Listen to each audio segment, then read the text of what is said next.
Assalamualaikum warahmatullahi wabarakatuh. Innal hamdalillah nahmaduhu wa nasta'inuhu wa nastaghfiruh wa na'udzu billahi min shururi anfusina wa min sayyiati a'malina. May yahdihillahu fala mudilla lahu wa may yudlil fala hadiya lahu. Rabbi shrah li sadri wa yassir li amri wahlul 'uqdatam min lisani yafqahu qawli. Allahumma 'allimna ma yanfa'una wanfa'na bima 'allamtana. Allahumma faqihna fid din wa 'allimna at-ta'wil wa zidna 'ilman ya rabbal 'alamin.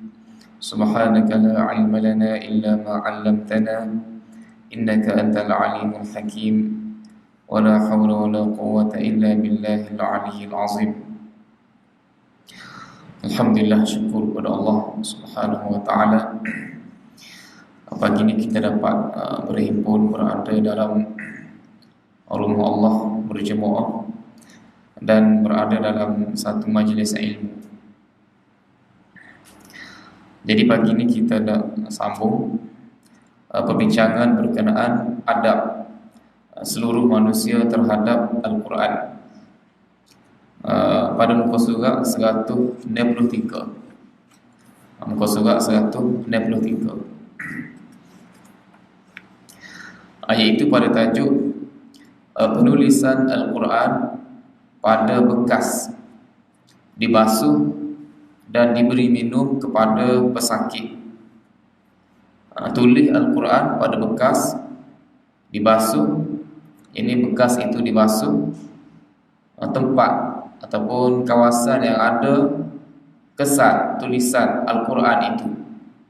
Kemudian diberikan air tersebut kepada pesakit dengan harapan dapat menyembuhkan sakit yang dihadapinya. Jadi kaedah ni dipanggil an-nashrah dalam bahasa Arabnya.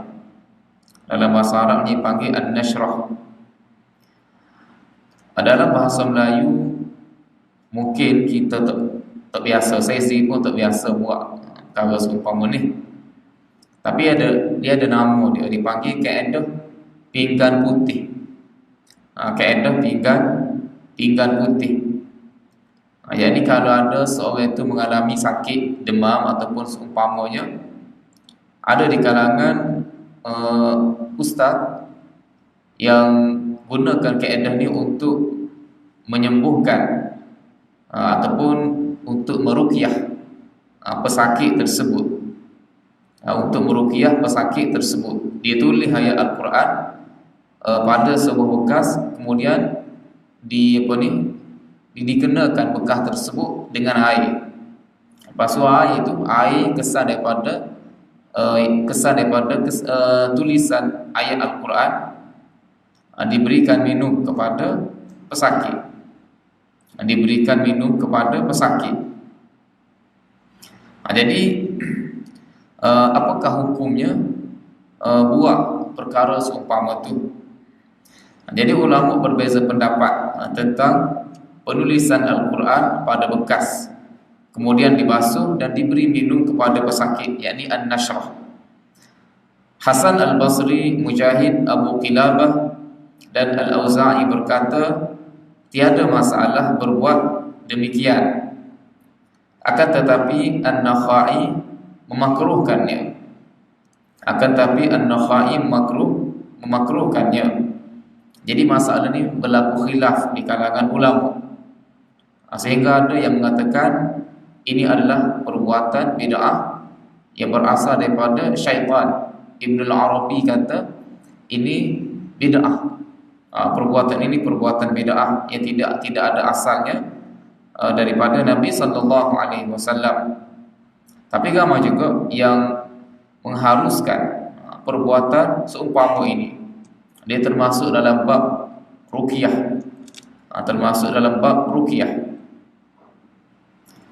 Bahkan fatwa di Arab Saudi pun mengharuskan kaedah ini digunakan untuk berubat. Mereka menukilkan pandangan Ibnu Qayyim. Dia kata harus menulis ayat Al-Quran pada bekas dengan za'faran. Ambil serbuk za'faran, lepas tu tulis ukir, tulis pada bekas ayat tersebut. Kemudian kenakan air pada bekas dan za'faran tu. Jadi air itu bercampurlah dengan serbuk za'faran.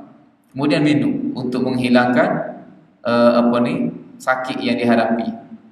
Jadi kaedah ni pada zaman tersebut digunakan untuk diberi minum kepada wanita yang sukar untuk melahirkan anak. Jadi adalah pengamalannya di sisi salafus saleh. Di sisi salafus saleh.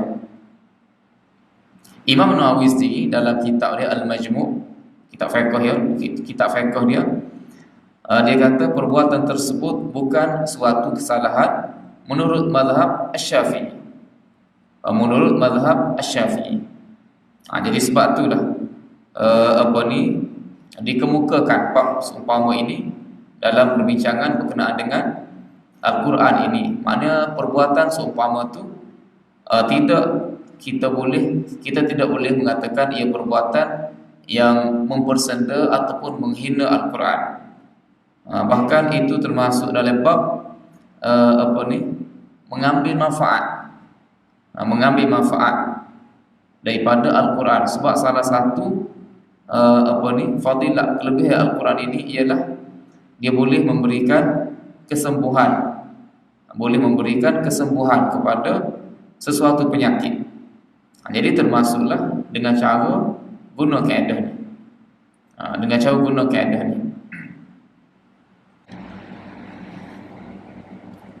Jadi itu berkenaan dengan kaedah an-nashrah ini. Kaedah an-nashrah itu juga biasa kita tengok kaedah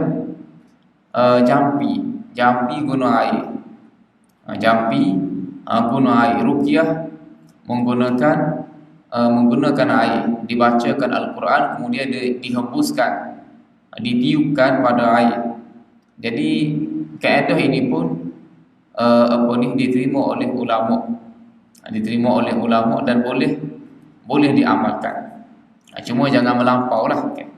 Jangan melampau, jangan pula kita klaim, kita dakwa air jampi yang kita baca ni boleh menyembuhkan penyakit 3 serangkai dan seumpamanya. Penyakit khasiat dia lebih hebat lagi daripada ubat-ubat di hospital. Kalau cara melampau lagu tu tidak sesuai lah. Tidak sesuai.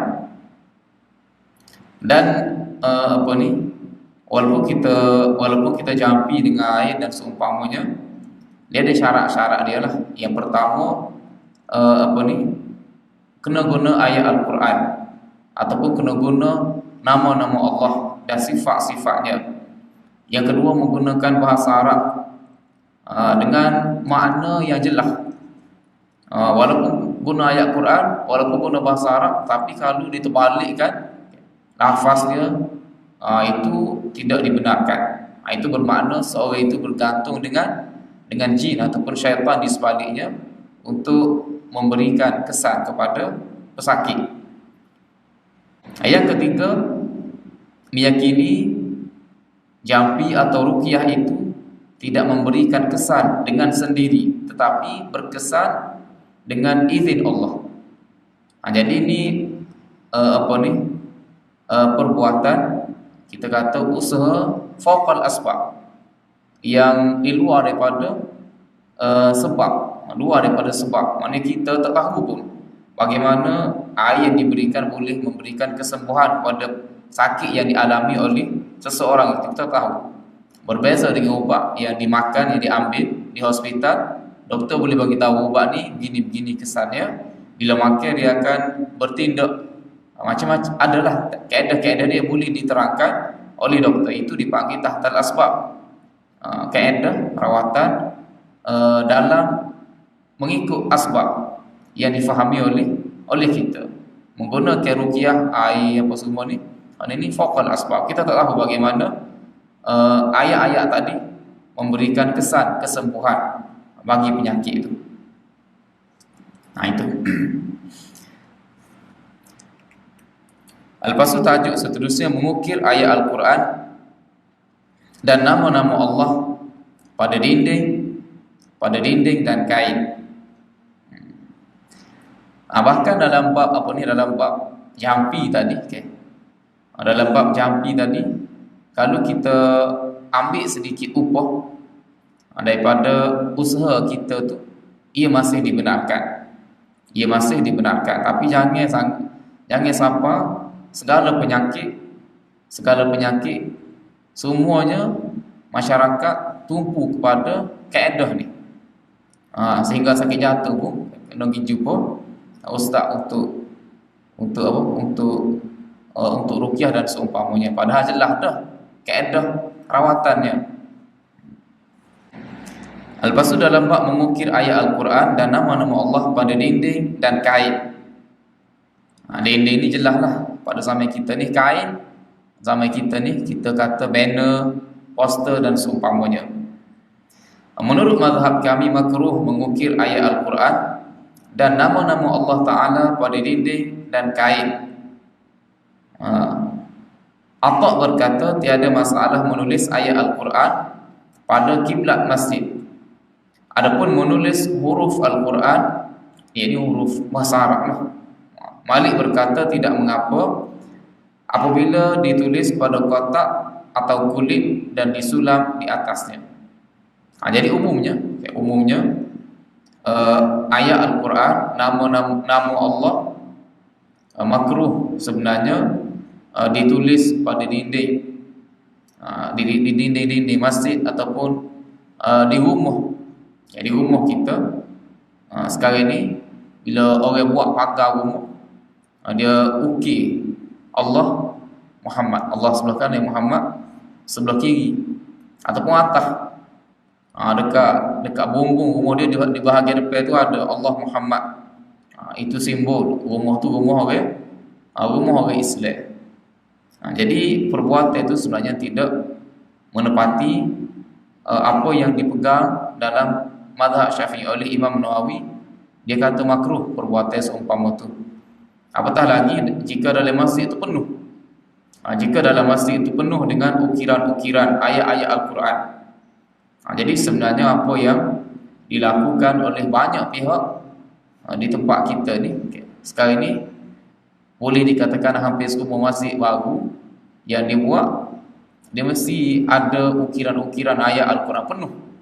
Satu masjid, mungkin setakat di bahagian depan dekat mihrab saja, di dinding, tepi-tepi dinding, satu masjid penuh dengan ukiran tersebut. Dan menelan belanja yang sangat besar, kadang-kadang tu ratus ribu, puluhan ribu semata-mata untuk buat ukiran tersebut. Padahal dari segi hukumnya ia adalah makruh. Jadi sebenarnya kaedah apa yang dilakukan tersebut tidak menepati kehendak syariat, kehendak agama. Benda makruh, kenapa kita bersungguh-sungguh mengamalkannya seolah-olah ia adalah perkara yang sunat. Apatah lagi dia boleh menghilangkan fokus, mengganggu orang yang nak sembahyang daripada tadabbur bacaan imam, tadabbur bacaan ayat-ayat di dinding. Jadi ini semua perkara yang sepatutnya dielakkan, terutamanya bagi kalau berkait dengan masjid ni, ejeki masjid, mereka yang ada kuasa dalam sebuah masjid, dia sepatutnya kena faham perkara ini. Tidak semata-mata nak mencantikkan masjid. Nak bina masjid baru, kita kena buat paling comel. Jadi sekarang ni kaedah mana paling comel, paling sesuai? Pakai ukir belakang? Tidak. Comel tak comel mestilah ikut kehendak syarak. Lepas tu ada antara ulama kami berkata, jika seorang menulis Al-Quran pada kotak serta meletakkan benda lain bersamanya, ia tidaklah haram. Namun yang lebih utama adalah tidak melakukannya kerana ia dibawa dalam keadaan berhadas. Ini tulisan Al-Quran pada kotak ataupun pada benda-benda yang lain yang boleh kita bawa. Yang boleh kita bawa.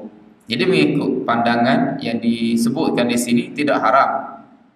Cuma lebih utamanya tidak ditulis pada kotak dan seumpamanya, sebabnya ia ia mungkin dibawa dalam keadaan berhadas. Sedangkan mengikut mazhab Syafi'i, orang yang berhadas tidak boleh menyentuh mushaf ataupun perkara yang ada tulisan Al-Quran padanya. Tak apalah. Lepas tu tajuk seterusnya tiupan dengan ayat Al-Quran untuk perubatan ruqyah. Ibnu Abi Dawud meriwayatkan daripada Abu Juhaifah, seorang sahabat radhiyallahu anhu, namanya ialah Wahab bin Abdullah. Ada pandangan mengatakan selain daripada itu, daripada Al-Hasan Al-Basri dan Ibrahim An-Nakhai, bahawa mereka memakruhkan tiupan dengan Al-Quran untuk ruqyah. Pandangan yang terpilih menyatakan ia tidak makruh, bahkan ia suatu sunat yang dituntut. Sebuah hadis diriwayatkan daripada Aisyah radhiyallahu anha, anna Nabiy sallallahu alaihi wasallam kana idza awa ila firashih kull lailatin jama'a kaffayhi thumma nafatha fihima faqara'a fihima qul huwallahu ahad wa qul a'udzu birabbil falaq wa qul a'udzu birabbin nas thumma yamsahu bihima mastata'a min jasadihi yabda'u bihima 'ala ra'sihi wa wajhihi wa ma aqbala min jasadihi yaf'alu dhalika 3 marrat. Pada setiap malam apabila Nabi hendak tidur, baginda merapatkan dua tapak tangannya. Dia berapak tangan gini kan. Kemudian baginda menghembus nafas padanya, lalu membaca surah Al-Ikhlas, surah Al-Falaq dan surah An-Nas. Setelah itu baginda menyapu kedua-dua tangan tadi ke tubuhnya yang baginda mampu, bermula dari kepala dan muka, ini daripada kepala turun ke muka, serta bahagian tubuh yang mampu disentuh, ini turun pada keseluruh tubuh mengikut sekadar kemampuan sahajalah. Baginda melakukan sedemikian sebanyak 3 kali. Kalau boleh sapu sampai ke kaki dan dan seumpamanya, maka lebih baik. Tapi kalau tak dapat, kalau orang itu sakit pinggir apa nak rata ke tubuh, buat dengan kadar yang termampu. Jadi hadis ini diriwayatkan oleh Al-Bukhari dan Muslim dalam kitab sahih mereka.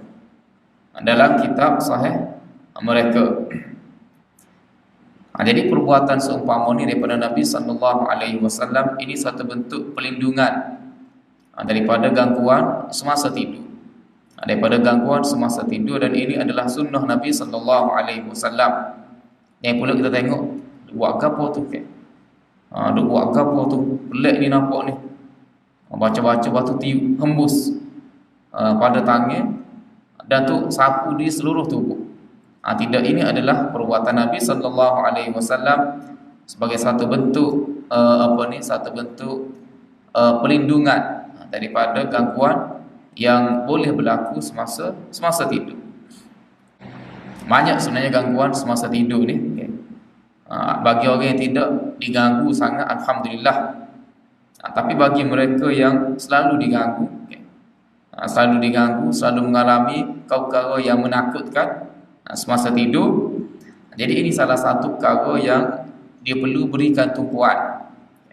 Tapi ini tidak khusus dengan orang yang mengalami gangguan sahaja. Ini semuanya sepatutnya diamalkan oleh semua. Terdapat tambahan ke atas hadis ini dalam riwayat yang lain dalam As-Sahihain. Sebahagian yang menyatakan Aisyah radhiyallahu anha berkata, "Falamma ishtaka kana ya'muruni an af'ala dhalika bih." Ketika baginda mengadu sakit, baginda memerintahkanku untuk berbuat seperti itu pada dirinya. Adalah satu riwayat yang lain, kana Nabi sallallahu alaihi wasallam yanfuthu ala nafsihi fi maradhihi alladhi mata fihi bil muawwidzat. Nabi sallallahu alaihi wasallam meniup dirinya dengan al-muawwidzat, yakni tiga kul, ketika sakit yang berakhir dengan kewafatannya. Aisyah berkata, falamma thaqula kuntu anfithu alaihi bihinna wa amsahu bi yadi nafsihi li barakatiha.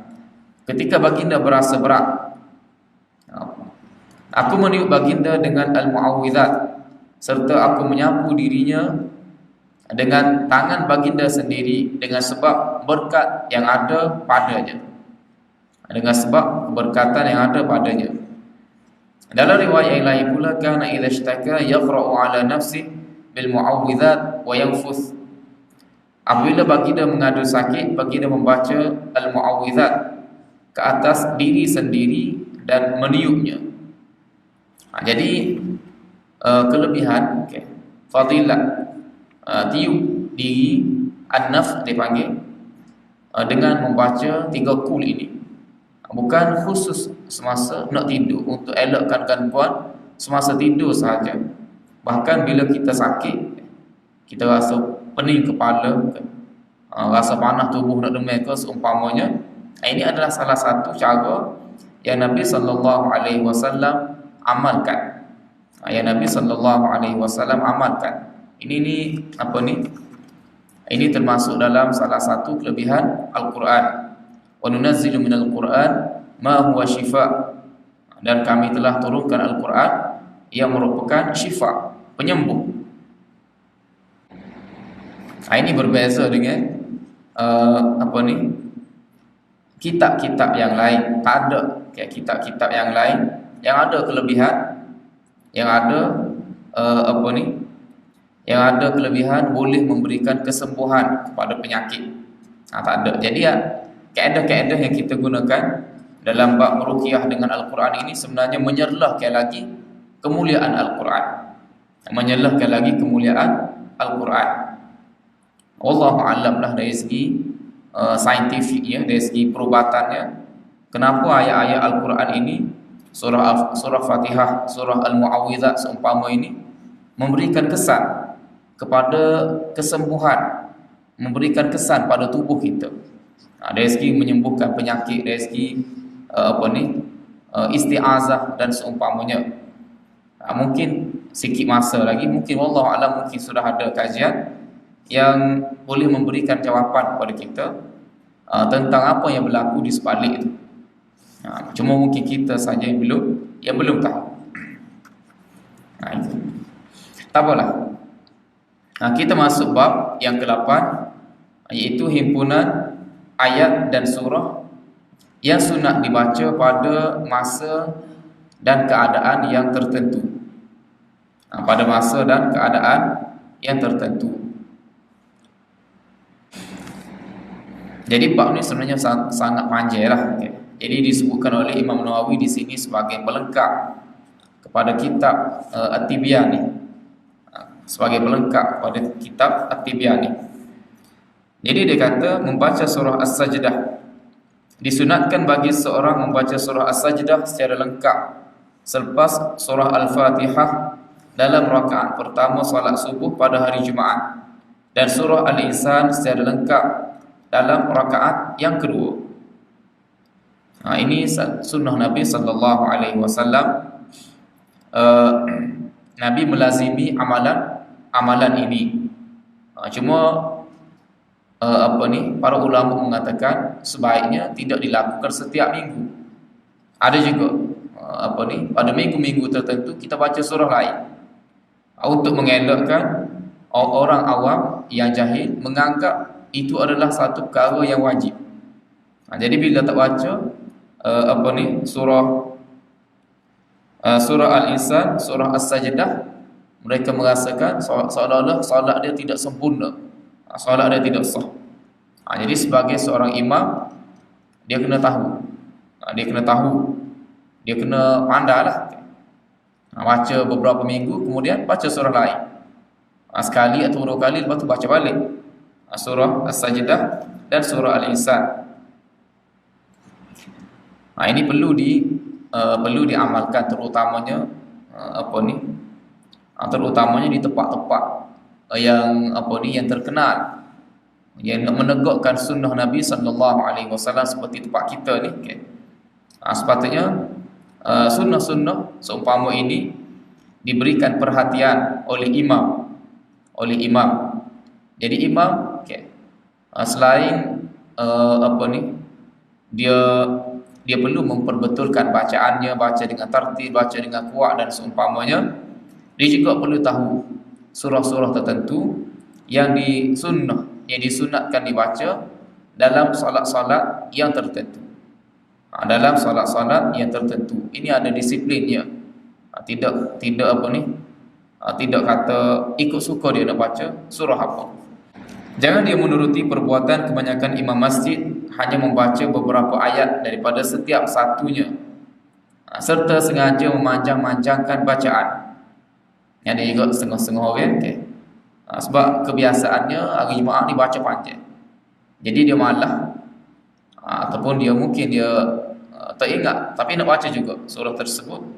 Jadi dia baca beberapa ayat saja, lepas tu dia tarik, dia berlagu panjang-panjang. Jadi dari segi tempoh masanya sama juga dengan orang yang baca penuh, tapi dia baca dengan tidak lengkap. Jadi ini tidak menepati sunnah Nabi sallallahu alaihi wasallam. Akan tetapi dia hendaklah membaca kedua-duanya secara lengkap dan memastikannya dibaca dengan tertib. Itu dalam solat subuh hari Jumaat.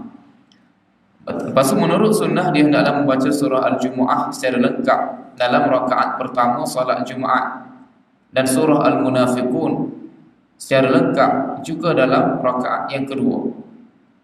Jika dia mampu, dia boleh membaca surah Al-A'la pada rakaat pertama dan surah Al-Ghashiyah pada rakaat yang kedua.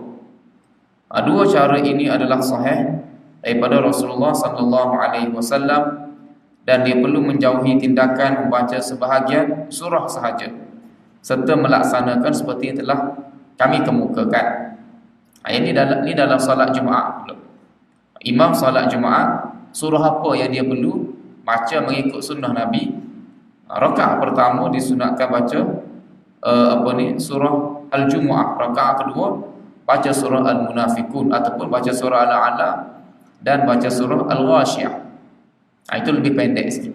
Al-A'la dengan Al-Ghashiyah lebih pendek sikit. Tapi kebiasaannya di tempat kita imam baca akhir, beberapa ayat terakhir daripada surah Al-Jumu'ah dan akhir surah Al-Munafiqun sahaja. Ambil akhir surah Jumaat, ambil akhir surah Al-Munafiqun. Wallahu a'lam lah. Mungkin sebab boleh jadi sebab kadang-kadang khutbah tu lama sangat, okay? Lama sangat. Jadi suasana tu mungkin panas dan seumpamanya, maka sebab tu imam memendekkan bacaan. Lepas tu menurut sunnah lagi dia hendaklah membaca surah Qaf dalam rakaat pertama solat hari raya dan surah Al-Qamar dalam rakaat kedua. Kedua-duanya dibaca secara lengkap ni dalam solat hari raya. Tak kiralah hari raya Aidil Fitri ataupun Aidil Adha. Jika dia mahu, dia boleh membaca surah Al-A'la dan surah Al-Ghashiyah. Kedua-duanya sahih daripada Rasulullah sallallahu alaihi wasallam, dan dia perlu menjauhi tindakan membaca sebahagian surah sahaja. Dia perlu menjauhi tindakan membaca sebahagian surah sahaja. Jadi kena ada keseimbangan antara nak baca surah yang dituntut dalam sunnah oleh Nabi sallallahu alaihi wasallam dan juga teks khutbah tu. Dia kena ada keseimbangan. Maknanya teks khutbah tidak perlu berjela-jela, tidak perlulah ditulis dengan bunga-bunga bahasa, dengan sastra dan seumpamanya. Cukup straight to the point, ringkas tapi sampai kepada pendengar. Sebab kalau khutbah tu terlalu panjang menyebabkan orang letih, menyebabkan orang jemu, kadang-kadang orang tidur. Itu peluang untuk mereka qailulah. Mereka qailulah setengah-setengah tepat hari Jumaat tu masih lagi bekerja. Jadi sementara masuk pejabat selepas zuhur, qailulah dulu. Semasa dengar khutbah. Sebab dia kata kadang-kadang dengar pun tak payah juga. Tak payah juga. Jadi baik tidur. Jadi bila sudah panjang dah sini, letih dah, menyebabkan imam pun sebuah salah untuk baca surah-surah yang disunnahkan oleh Nabi sallallahu alaihi wasallam. Jadi dia kena ada keseimbangan sebenarnya. Al-basu bacaan surah dalam solat-solat sunat. Bacaan surah dalam solat-solat sunat. Sunat bagi membaca surah Al-Kafirun selepas surah Al-Fatihah dalam rakaat pertama solat subuh dan surah Al-Ikhlas dalam rakaat kedua. Dalam solat sunat qabliyah subuh, rakaat pertama sunat baca surah Al-Ikhlas. Rakaat kedua surah Al-Kafirun. Rakaat kedua baca surah Al-Ikhlas. Ataupun satu lagi, rakaat pertama baca ayat 136 surah Al-Baqarah, qulu amanna billahi wa ma unzila ilaina sampai akhir ayat. Pada rakaat kedua membaca qul ya ahlal kitab ta'alu ila kalimatin sawa'in bainana wa bainakum. Ini dalam surah Ali Imran ayat 64. Ini dalam solat sunat subuh. Kedua-duanya adalah sahih daripada perbuatan Rasulullah sallallahu alaihi wasallam. Ada riwayat diriwayatkan dalam Sahih Muslim. Sama ada baca surah Kafirun dengan Al-Ikhlas atau baca dua ayat daripada surah Baqarah dan surah Ali Imran tadi. Lepas tu dia membaca surah Al-Kafirun dalam rakaat pertama solat maghrib dan surah Al-Ikhlas dalam rakaat keduanya. Ini dalam solat sunat maghrib. Begitu juga dalam solat-solat sunat yang lain. Dua surah ini juga dibaca dalam dua rakaat solat sunat tawaf dan solat sunat istikharah. Lepas tu sesiapa yang melakukan solat witir 3 rakaat. Ini solat witir. Dia hendaklah membaca surah Al-A'la dalam rakaat pertama, surah Al-Kafirun dalam rakaat kedua, dan surah Al-Ikhlas, Al-Falaq dan An-Nas dalam rakaat yang ketiga. Ada hadisnya yang menyebutkan anna Nabi sallallahu alaihi wasallam kana yutiru bi thalathin bisabhi isma rabbikal a'la wa qul ya ayyuhal kafirun wa qul huwallahu ahad. Hadis riwayat At-Tirmizi dan Ahmad. Dalam setengah hadis menyebutkan dalam solat witir Nabi baca Al-A'la, Al-Kafirun dan Al-Ikhlas. Maksudnya rakaat ketiga hanya Nabi baca Al-Ikhlas. Tapi mengikut setengah ulama khususnya dari mazhab Syafi'i, mereka kata dalam rakaat ketiga baca 3 qul. Itu pun ada hadisnya, ada dalilnya. Jadi sama ada baca qul huwallah sahaja ataupun 3 qul, tidak jadi masalah. Lepas tu surah Al-Kahfi pada hari Jumaat. Surah Al-Kahfi pada hari Jumaat. Imam Asy-Syafi'i menyatakan dalam kitab Al-Um, sunat juga bagi seorang membaca surah Al-Kahfi pada malam Jumaat. Maknanya jadi segi masa. Bila sebenarnya kita disunatkan untuk membaca surah Al-Kahfi? Bila kita disunatkan untuk baca surah Al-Kahfi? Sebab hari Jumaat, kalau nak kira dari segi hari Jumaat, ia bermula daripada terbenamnya matahari hari Khamis. Bila masuk saja waktu maghrib hari Khamis tu, maknanya daripada maghrib tu bermula hari Jumaat. Bermula hari Jumaat. Sampailah maghrib keesokan harinya. Jadi bila kita boleh mula membaca surah Al-Kahfi. Jadi mengikut apa yang disebutkan oleh Imam Asy-Syafi'i di sini, kita boleh mula membaca surah Kahfi daripada malam Jumaat lagi.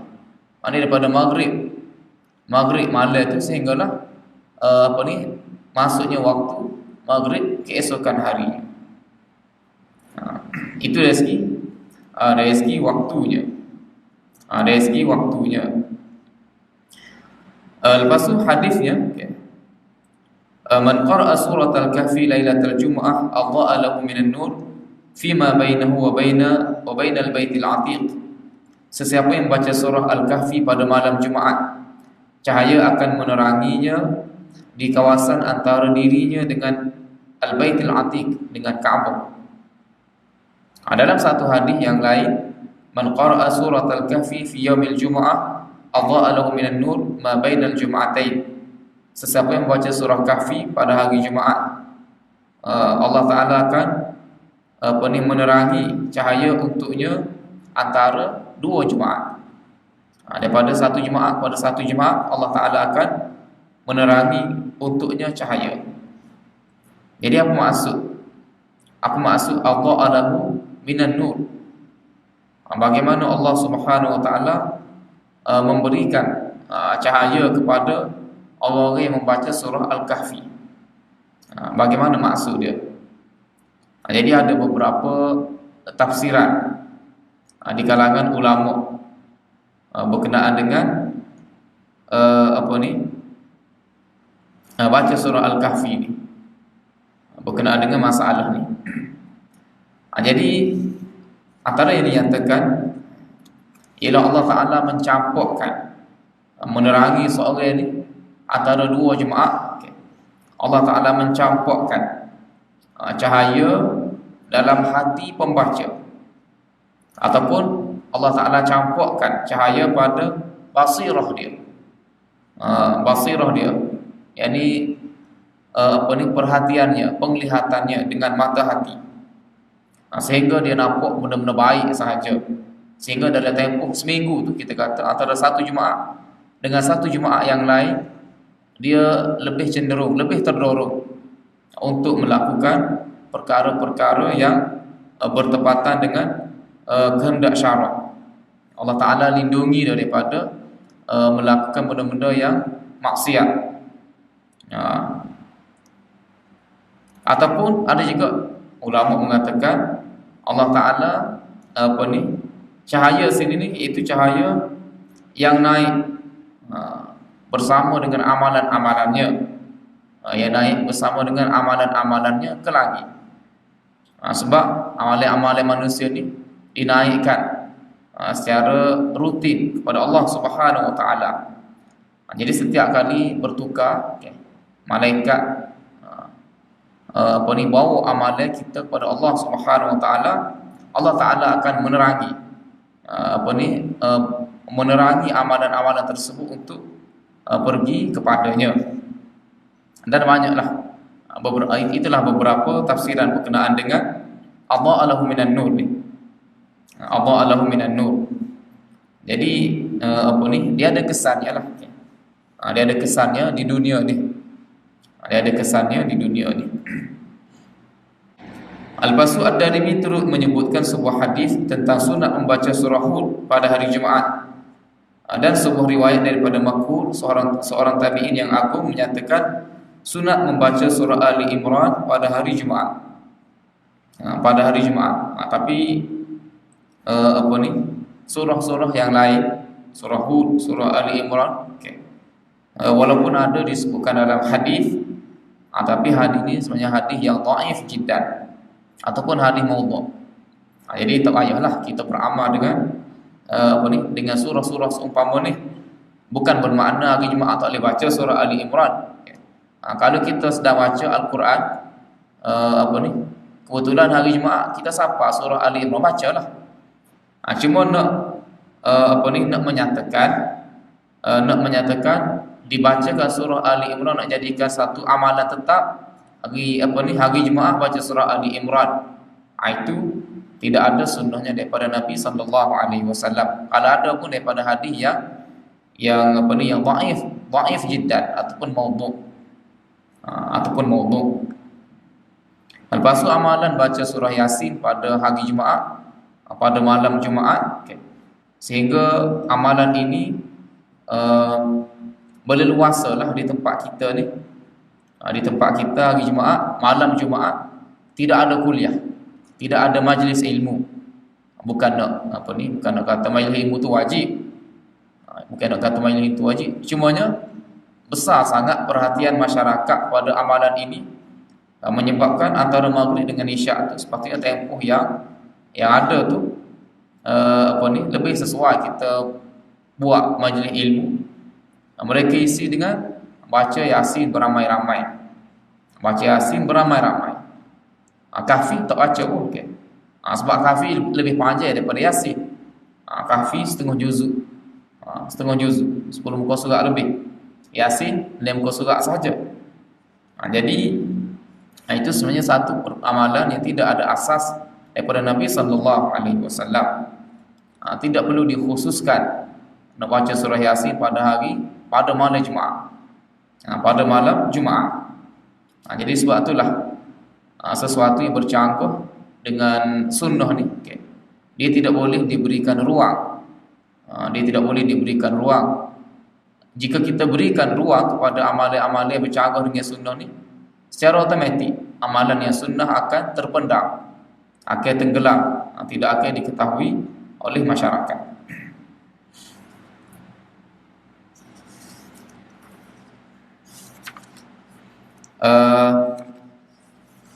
Rasa ada lagi lah baca ayat kursi, bacaan sebelum tidur, apa semua ni.